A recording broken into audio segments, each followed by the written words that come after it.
Mula sa iba't ibang panig ng Pilipinas, narito ang pinakabagong balitang Red Cross. Ako si Julius Velasco para sa PRC News Flash. Nakarating na ang humanitarian caravan ng Philippine Red Cross sa Isabela at Cagayan para mamahagi ng malinis na tubig at food packs sa komunidad. Umalis ang mga tauhan ng PRC gabi ng November 11. Kasama ang assessment team, iikutin nila ang mga naapektuhan ng bagyong Marce at Nika at ang paparating pang isa na si Ophel para alamin kung ano pa ang maibibigay na tulong at paghahanda ng Red Cross. Sabi ni PRC Chairman at CEO Dick Gordon, nais tiyakin ng Red Cross na ang mga local chapter ay kumpleto sa mga kagamitan upang tumugon sa anumang mga darating na emergency. Lalo na't malakas na ulan at hangin ang nararanasan sa Cagayan, Aurora at sa karatig na lalawigan. Dagdag pa niya, ang pagiging handa ay mahalaga para maligtas ang buhay. Malaki ang pinsalang dinulot ng bagyong Nika sa Hilagang Luzon nitong nakaraang araw. Patunay ang mga larawang ipinadala ng RC-143 sa Operation Center ng PRC at mula sa Facebook post ni Lara Jane Bonoan. Nangyari man ito, sinisiguro ni Chairman Gordon na nakabantay ang buong puwersa ng Philippine Red Cross sa mga probinsyang kasalukuyang nahaharap sa bagsik ng bagyong Nika at magbabantay hanggang sa mga kasunod pang bagyo.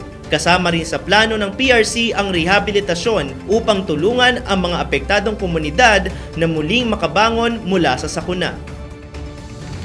Kaugnay nito, nakapamahagi ang PRC ng hot meals sa mga nasalantang komunidad ng Barangay de Tequi, San Luis sa Aurora. Nagsagawa rin ng pagkuha ng blood pressure ang mga volunteers sa mga residente roon. Sa gitna ng kalamidad at sa mga paparating pa, nakaalalay ang Philippine Red Cross sa ating mga kababayang nalubog at patuloy na aahon sa kalamidad. Nakikiisa ang Philippine Red Cross sa Bombo Radio Philippines at Bombo Radio Philippines Foundation Incorporated sa gaganaping taunang Dugong Bombo 2024. Ito ay isang bloodletting activity na mangyayari sa 24 na lugar sa bansa ngayong darating na Nobyembre 16, Sabado mula 7 a.m. hanggang 6 p.m. Ang lahat ay hinikayat na makibahagi sa bloodletting activity na ito upang makasagip ng buhay. Narito ang pahayag ni PRC Chairman at CEO Dick Gordon. Ang lahat ng himpilan ng Radio Bombo ay tumutulong sa atin taon-taon. Kaya ako hinikayat ko ang mga tao. Dapat tumulong tayo sapagkat maraming tumutulong sa atin. Mas masarap tulungan ang mga taong tumutulong.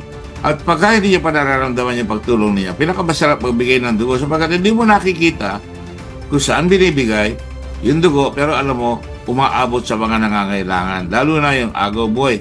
Pagka kayo natamaan ng dengue at walang makuhang dugo dahil hindi nyo alam kung saan kayo pupunta, yun ang kamalian ninyo. Dapat atawag lang kayo sa Red Cross 143, sigurado may sagip sa inyo.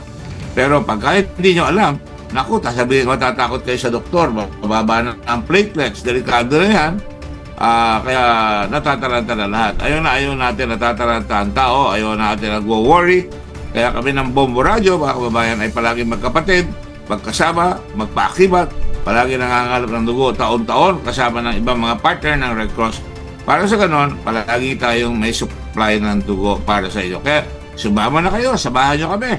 Sapagkat ang pagbibigay ng dugo ay talagang isang tinatawag natin na yan ay kabayanihan. No? Ang sinasabi natin, pag nag-donate ka ng dugo, ay para kang bayani. Dugong bombo. Wala naman pain, pero a life to gain. Walang sakit, pero iwas sa sakit. At yan ang importante. Sa November 16, tayo mangangalap ng dugo sa 24 areas. Inaasahan ko na kayo lahat ay naandyan. At yan ay binabantayan namin maghapon para malaman natin kung ano ang nagaganap at para sa ganun makakadagdag. Halimbawa ngayon, ang dugo natin sa buong Pilipinas ay maabot sa 24,854. Kaya okay na okay tayo. Pag nadagdagan pa ng Bombo Radio yan ng dugo, marami na naman yan. Palagi maraming dugo na makakalap. At yan ay natutuwa ako dahil yan ang pinagmamalaki namin sa Red Cross, palagi may dugo. Dahil sa mga sunod-sunod na bagyong tumama sa bansa, libo-libong pamilya ang nawalan ng tirahan at pinagkaitan ng pangunahing pangangailangan at kabuhayan. Ang pagtugon ng Philippine Red Cross at pagbibigay ng tulong ay nakaabot na sa mga apektadong komunidad at yan ay dahil sa inyong pakikiisa at pagbibigay ng donasyon. Sa inyong muling pagtugon, marami pa tayong maaabutan ng tulong. Samahan kami at ang Philippine Red Cross Ambassador na si Catriona Gray sa pag-donate at pagsuporta sa mga komunidad na nangangailangan. Hi everyone, I'm Catriona Gray and I'm a proud ambassador of the Philippine Red Cross. As many of you know, our nation is once again facing challenging times as severe tropical storm Christine has left many of our fellow Filipinos in dire need.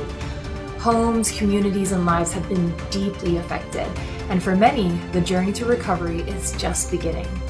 The Philippine Red Cross has been on the ground since day one, providing essential support like rescue, ready-to-eat hot meals, clean potable water, medical assistance, psychological first aid, and much more. But to sustain these vital efforts, we need your help. Your donation, no matter the size, will go a long way in helping families rebuild their lives and restoring hope. Please donate to the Philippine Red Cross. You can do so through the following bank accounts. And you may also visit the Philippine Red Cross on Facebook for more ways to help. Together, we can make a difference and show our support to our most vulnerable kababayans. Thank you so much for standing with your Philippine Red Cross and with our countrymen in this time of need. God bless you.